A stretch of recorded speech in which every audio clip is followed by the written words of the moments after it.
Демек, бұл арада бір нәрсені біз анық біліп алайық. Ердоған қазаққа да кардаш емес, ұйғырға да кардаш емес, Қытайдағы қазаққа да кардаш емес, Қазақстандағы қазаққа да кардаш емес. Ол Путинге кардаш болып отыр. Ол Тоқайға кардаш болып отыр. Әңгіме осында болып отыр. Қазақтар жақсы көреді біреуді, сыртынан албаты жақсы көре береді. Біздің қазақта сондай ауру бар. Албаты жақсы көре береді сыртынан. Неге? Ердоған жарнаманы қатырады. Ораза айын келгенде, міне ораза айы келе жатыр. Ердоғаның отырып алып, тура басқа тақияны киіп алып, тақия дейді, тақиямды киіп алайын, ұмытып кеттім ба. Мына Алматыдан арнайы бір-екі күннің алдында жіберген тақия киіп алайын міне. Тақияны киіп алып, Ердоғаның ана жас күнде медресе оққан қу қырағатты жібереді. Оның Құранды оқығаны біз сияқтана Құранды қазақша оқымайды. Біз анау атамыздан үйренген бойынша оның өзінде тентек сөз тыңдамай жаңағы. Өзіп жұлып қашып жүріп медресені діни сауатты толық ашпағанбыз. Жаңа кәмпит берсе Құран оқимыз, кәмпит бермесе ол заманда мәмпәзи дейді. Ол со кәмпит беріп жүріп әреңін жаттатқан ғой. Ердоғаның дұрыс оққан қырағатты жібереді. Құлқуалланы қайырып ұзағынан созып мақамменен оққанда діни фанаттар мүлгиді ғой шіркін. Бәтті дейді.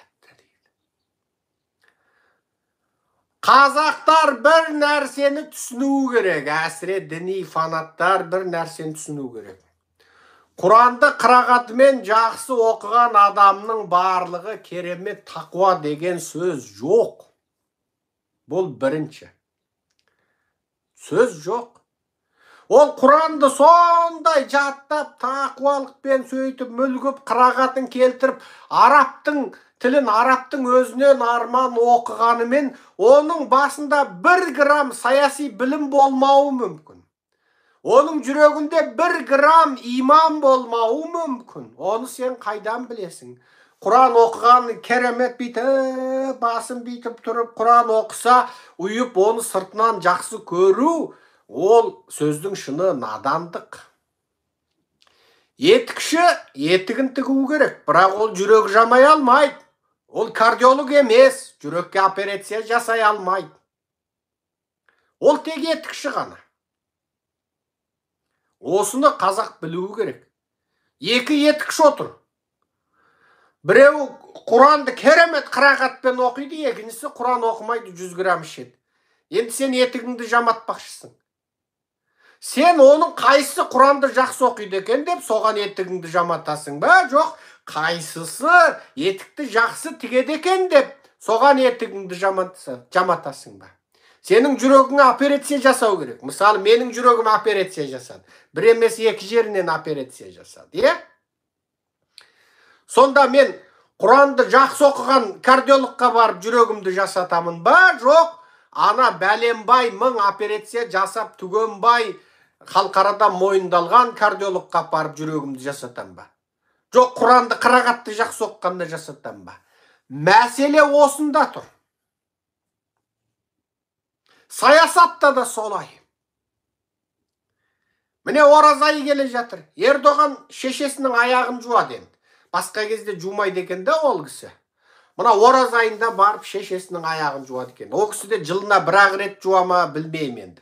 Басқа кезде жуып жатыр ма көрмеймін, бірақ ораза айы келген кезде ол кісі шешесінің аяғын жуа қалады. Мына соңғы кезде қазақтарда да бір сұмдық адамның жүрегі айнитын бір не шықты. Барып шешесінің аяғын сүйеді. Ораза кезінде. Жұлдыздары бар, әншілер бар. Енді әнші деген өз негізінен 90% көк ми болады. Енді 10%-ында бір құдай бір ми беріп қойғандары болады. Енді 90% көк ми, көгала жынды болады. Солар сөйтіп шешелерін аяғы. Бұл біреудің аяғын сүю деген үнді де қалған салт ол.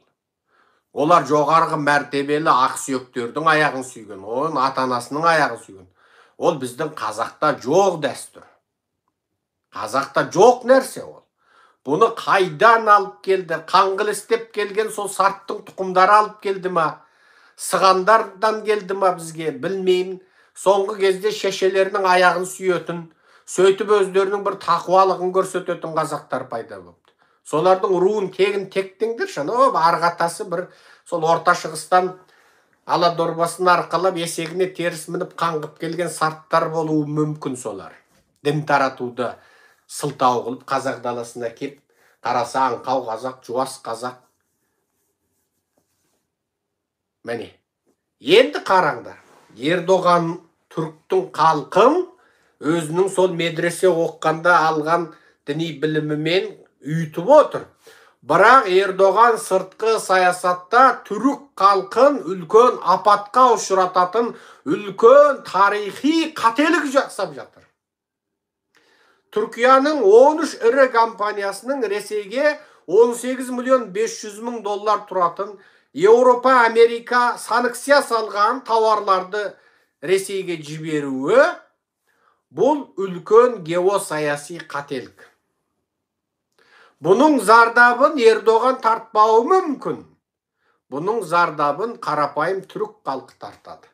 Тіпті мына мемлекетті осы орайдан пайдаланып, осы Түркияға көзінің суғын қадап жүрген Түркияның жаулары мына мемлекетті ойрандау үшін бұны пайдалану мүмкін.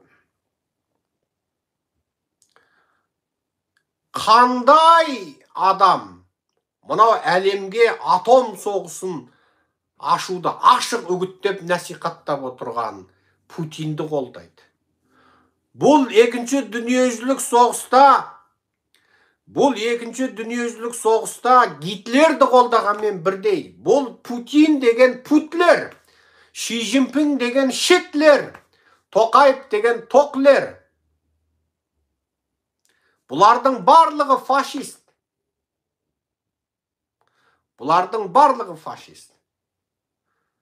Путиннің саясаты Совет одағын қалпына келтіру. Ол не нәрсеге өкінесіз дегенде Совет одағының құлауы біздің ғасырымыздағы үлкен катастроф деген. Үлкен тарихи қайғылы оқиға деген. Тып-тыныш бейбіт жатқан Украинаға соғыс ашу. Украин деген халық жоқ. Украин мен орыс бір халық дейді. Бұдан өткен зұлымдық бар ма? Төптің түбінде осы панславянизм үлкен ауру. Анау сербтер қазір Ресейді қолдап жатыр, Еуропада тұрғанына қарамай. Венгерлер қолдап жатыр. Тіпті кейбір чехтар, словактар панславянизммен ауырады. Әлеуметтік желіде оның бәрін бақылап көріп отырмыз. Бірнеше күн бұрын Қалман Қизатұлы Зұқа Батыр немересінің үйінен қонақтан келе жаттық. Мына Тақияны Қалман Алматтан алып кеп. Содан метрода бір шал кеп бізден жол сұрады. Метроның бекетінде тұрғанбыз. Шалдың сөйлеген акцентінен орыс екенін білдім. Орыссың ба деп сұрадым. Ти русских деп өзімнің білетін екі ауыз орысшамды пайдаланып қалдым. Шалдың көзі жарқ ете қалды. 40 жыл Америкада тұрады екен, Горбачев заманынан. Акценті орысша болып тұр. Инженер болып жұмысқа кеп қалып қапты. Содан Путин туралы сұрақ қойдық. Қасымызда тағы бір бауырымыз бар. Ана орыс шалың әлі сәбет. Санасының уланғаны соншалық әлі сәбет.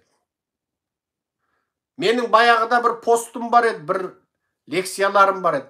Қандай орыс шовинист емес. Қандай орыс импершіл емес. Украинада тұтқынға түскен орыс дейтінмін. Тек Украинада қолға түскен, тұтқын болған орыс қана шовинист емес. Тек Украинада қолға түскен, тұтқын болған орыс қана импершіл емес. Осы сөзім бар еді. Енді мен қазір бұл сөзімді тағы өзгерткім келіп тұр. Қандай орыс шовинист емес, қандай орыс импершіл емес. Өлген орыс қана. Тірі орыс Америкада 40 жыл өмір сүріп, Американың жақсылығын көріп, бала шағасын Америкада өсіріп, Американың еркін демократиясынан игіліктеніп отырып, 40 жыл өмір сүрген орыс ана жақта Путинді жақтап отыр.